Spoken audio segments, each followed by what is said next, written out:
যাদের গায়ে শক্তি আছে তারা ভিক্ষা না করে কাঠ কেটে পিঠে সেই বোঝা নিয়ে বাজারে বিক্রি করা অনেক ভালো। কারণ কারো কাছে যদি তুমি হাত পাতো, সে দিতেও পারে, নাও দিতে পারে। আর কষ্ট করলে কষ্ট কোনোদিন বৃথা যায় না। চিল্লায় বলেন ঠিক কিনা? বিষ্ণু ঈসা ইসলামের অনুপ্রেরণায় এই সাহাবা অল্প কিছুদিনের ব্যবধানে স্বাবলম্বী হয়ে গেলেন। আমি যেখানে যাই আল্লাহর মেহেরবানি, যুবক ভাইরা, আমজনতারা সেখানে কথা শুনতে আসে। এটা আমার সৌভাগ্য যে লোকজন আমাকে শুনতে চায়। It's my pleasure. শুকরুলিল্লাহ, আলহামদুলিল্লাহ। এরপর ইউটিউবাররাও যায়, তাদেরকে আমি কিছু বলি না।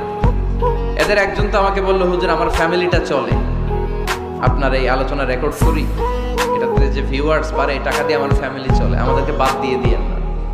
তো আমি কাউকে বাদ দেই নাই। অনেক আলোচক আছে, ওনারা ওনাদের রেস্ট্রিক্টেড 1-2টা ক্যামেরা রাখতে দেয়। তা আমি স্টিল নাও বারবার ওদেরকে সতর্ক করছি, কিন্তু আমার নিজস্ব কোনো চ্যানেলও নাই। আমি ওদেরকে সুযোগ দিয়ে যাচ্ছি, কিন্তু সুযোগ পেয়ে ওরা যদি ঘাড়ের মধ্যে পাড়া দিয়ে বসে, তাহলে কি আর সুযোগ দেওয়া যাবে? খবরদার।